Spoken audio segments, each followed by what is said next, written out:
Welcome to the Eat This Book podcast. I'm Michael Whitworth. Each day we take a small piece of scripture and we sit with it.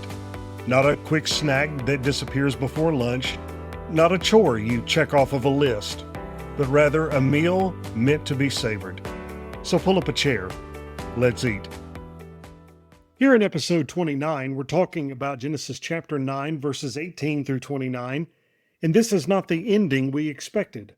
Noah, righteous Noah, blameless Noah, the man who walked with God when no one else did, the man who built an ark for 120 years while the world mocked, the man who obeyed everything God commanded, the man who survived the flood, stepped off the ark, built an altar, and received a covenant sealed with the rainbow. That Noah, well, he plants a vineyard, he drinks the wine, he gets drunk, and he lies naked and exposed in his tent. The Bible doesn't flinch from this. It doesn't skip over it or explain it away. It just tells us what happened. He drank of the wine and became drunk and lay uncovered in his tent.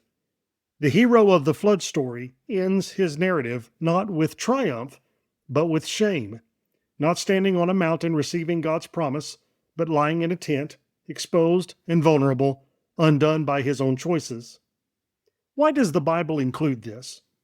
I think because the Bible is ruthlessly honest about its heroes. It doesn't airbrush, it doesn't protect reputations. Abraham will lie about his wife. Jacob will deceive his father. Moses will strike the rock in anger. David will commit adultery and murder. Peter will deny Jesus 3 times. And Noah, the one righteous man in a generation of wickedness, will get drunk and lie naked in his tent. The Bible's heroes are not superheroes. They are people. Flawed, fallen, complicated people who sometimes walk with God and sometimes stumble into the dirt. There's something almost inevitable about this fall. Noah has been through unimaginable trauma. He watched a world drown. He spent a year in a dark, rocking, animal-filled box. He stepped out onto a devastated planet, empty of everyone he'd ever known outside his immediate family. He carried the weight of being the only righteous person in his generation. And then the crisis ended. The flood receded. The covenant was made. The rainbow appeared. And Noah was left to live, to farm, to exist in the quiet aftermath of catastrophe. Sometimes we survive the flood only to fall apart in the peace that follows. Noah began to be a man of the soil, and he planted a vineyard. This is a return to normal. Adam worked the soil. Cain worked the soil. Now Noah works the soil. The crisis is over. The hero becomes a farmer. There's nothing wrong with planting a vineyard. Wine is a gift. The psalmist will later say that God gives wine to gladden the heart of man. The problem isn't the vineyard. The problem isn't even the wine. The problem is what Noah did with it. He drank of the wine and became drunk. This is the first mention of drunkenness in Scripture. Noah may not have known what wine would do. Some commentators suggest that he was unfamiliar with fermentation, that in the pre-flood world or on the ark, he had never experienced alcohol's effects. Maybe, maybe not. The text doesn't say. What the text does say is that he drank, he got drunk, and he ended up exposed. The specifics of how matter less than the outcome. The righteous man was undone. I don't think the Bible is telling this story to shame Noah. I think it's telling this story to warn us. If Noah can fall, so can you. If the man who walked with God for 600 years can end up naked in his tent, then none of us are safe from stumbling. Righteousness isn't a permanent achievement. Faithfulness yesterday doesn't guarantee faithfulness today. The flood you survived doesn't make you immune to the bottle you reach for tomorrow. And notice how quiet this fall is. Noah doesn't murder anyone. He doesn't curse God. He doesn't lead a rebellion or build an idol. He just drinks too much, loses control, ends up somewhere shameful. Most of our falls are like this. Not dramatic, not headline-worthy, just quiet collapses behind closed doors. The addiction that creeps in, the compromise that escalates, the boundary that erodes. One drink too many, one click too far, one moment of weakness that leaves us exposed. The big public sins get the attention, but most of us stumble in the quiet, in the tent. when no one's watching. Except someone is watching. And Ham, the father of Canaan, saw the nakedness of his father and told his two brothers outside. Ham sees, and instead of covering his father, he goes outside and tells his brothers. The text is brief here, but the weight is heavy. Ham exposes what should have been covered. He broadcasts what should have been private. He turns his father's shame into public knowledge. What exactly did Ham do wrong? Scholars debate this. Some think saw the nakedness implies something more than just looking, some kind of violation or inappropriate act. Others take it at face value. Ham saw, and instead of helping, he gossiped. Either way, the contrast with his brothers makes the point clear. Shem and Japheth took a garment, laid it on both of their shoulders, and walked backward and covered the nakedness of their father. Their faces were turned backward, and they did not see their father's nakedness. They refused to see. They covered what was exposed. They protected their father's dignity instead of exploiting his vulnerability. There's a lesson here about how we respond to the failures of others. When someone falls, when a leader stumbles, when a parent disappoints, when a hero turns out to be human, we have a choice.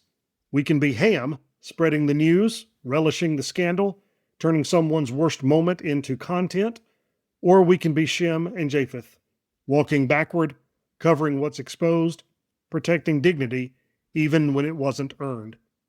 The world is full of Hams. Social media runs on exposure. We devour the failures of others, especially the failures of people who were supposed to be better.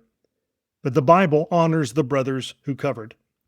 When Noah wakes up, he knows what happened, and he speaks a prophecy, a blessing and a curse that will echo through the rest of Scripture. Canaan is cursed. Shem is blessed. Japheth is enlarged. Why Canaan and not Ham? The text doesn't explain. Some suggest Canaan participated in Ham's sin. Others see it as a prophetic statement about the future. The Canaanites would become Israel's enemies, and this curse anticipates that conflict. It's a difficult passage, and I won't pretend to resolve all the questions. But what's clear is that actions have consequences. How you respond to someone's vulnerability matters. Exposure brings curse. Covering brings blessing. The chapter ends simply. After the flood, Noah lived 350 years. All the days of Noah were 950 years, and he died. And he died. The drumbeat of Genesis 5 returns. Even Noah, the man who escaped the flood, who walked with God, who received the covenant, even Noah dies. He was righteous, but he wasn't perfect. He was faithful, but he wasn't sinless. He survived the waters, but he couldn't survive the wine. And in the end, like everyone before him and everyone after, he returned to dust. So here's what Genesis chapter 9, verses 18 through 29 would have us savor today. If you've been thinking righteousness is a finished achievement, that once you're a good person, you're safe, this passage says, think again. Noah walked with God for centuries and still ended up drunk and exposed. Faithfulness is a daily choice, not a permanent status. Stay vigilant. If you've fallen, if you've had your own tent moment, your own quiet shame, your own undoing, this passage says you're in good company. The hero of the flood story stumbled too. Your fall doesn't erase your past faithfulness, and it doesn't have to define your future.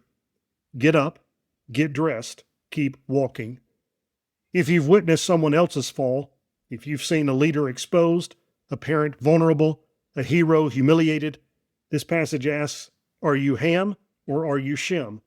Will you broadcast or cover? The choice you make reveals your character more than their failure reveals theirs. Noah built an ark. Noah survived the flood. Noah received the covenant. Noah saw the rainbow. And Noah got drunk and lay naked in his tent. Both things are true. The righteousness and the fall. The faithfulness and the failure. That's what it means to be human. Even the best of us stumble. But the story doesn't end in a tent. It ends with a prophecy, a blessing, a future. Noah died, but his line continued. And somewhere in that line, the seed of woman was still coming.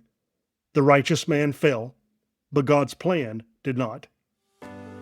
Next time on Eat This Book, we come to a chapter most of us are tempted to skip.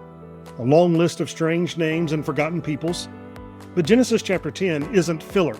It's a map of the world after the flood. 70 nations, one family.